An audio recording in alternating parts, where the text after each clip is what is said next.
Hey, so recently I heard the news of High Seas Treaty being agreed upon.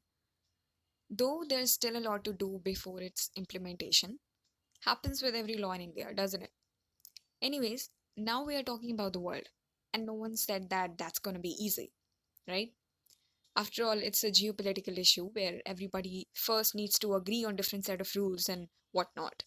So, anyways, you don't actually understand what I'm talking about here, do you? Let me explain. So there's this treaty, a kind of agreement or contract. Of course, you know what the treaty is, but you don't understand what the High Seas Treaty is all about. Basically, it's the world's oceans, meaning the oceans that doesn't come into the territory of any one country. Instead, they are outside of countries' national boundaries. Something called the high seas, as in deep sea. And those oceans under high seas are being continuously threatened. Now, each country has its own set of rules made for almost everything, including usage of different resources available.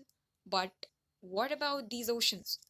Well, as I said, it belongs to the whole world, and there are rules in place is not to destroy them, but we Homo sapiens can be tempted much more quickly than being disciplined, correct?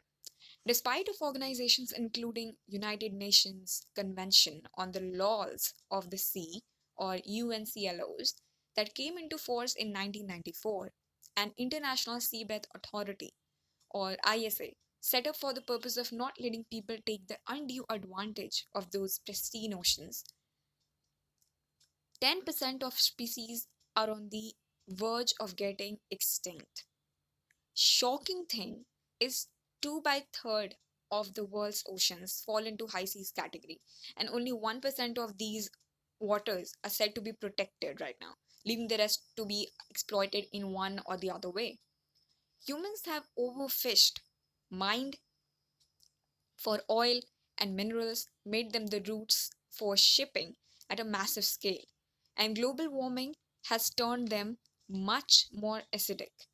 In addition to this, some developed countries have been patenting 84% of marine genetic resources, MGR, for themselves for 30 years.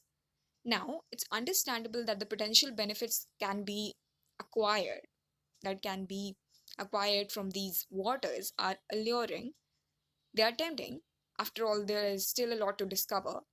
For instance, according to some British scientists, there are high concentrations of rare and valuable substances in the underwater mountain of Atlantic Ocean, which is used to build solar panels. Moreover, in the deep sea hydrothermal vents, a range of extremely rare and often exotic species are present. But if they are not protected, they might just get extinct and disappear from our planet altogether without us having the opportunity to see and explore them. Therefore, finally taking a serious and concerned look over these waters, late on last Saturday in New York, a treaty was agreed upon to protect and conserve the oceans, also called Biodiversity Beyond National Jurisdiction Treaty or High Seas Treaty.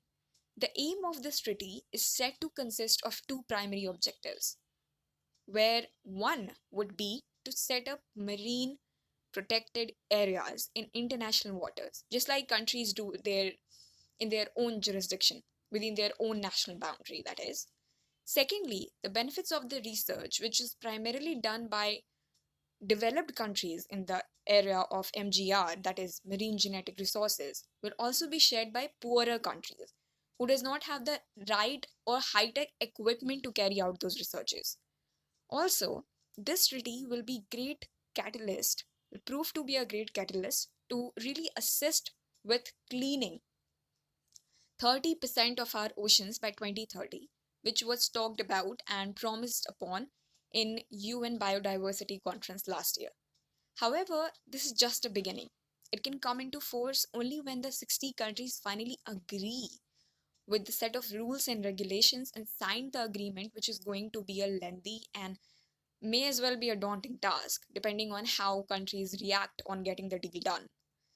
I say this because many countries do not seem to be really willing to do it.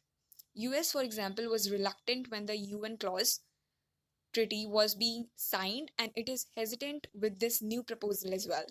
Other countries like Japan, Iceland, and Norway are said to be cautious because they fear it will restrict their fishing activities.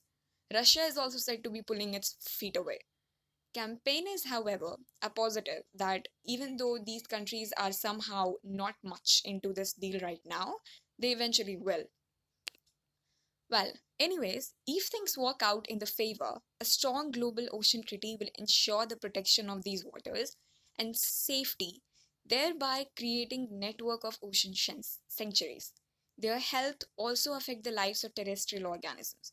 So ensuring their security will ensure the security of wildlife as well as the food security of billions of people over this planet.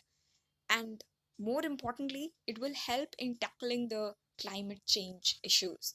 So that's all there is to the video. We'll meet in the next video. Until then, comment over what you think about this new treaty. Do you think it will protect our oceans extensively and can be different from any previous treaties?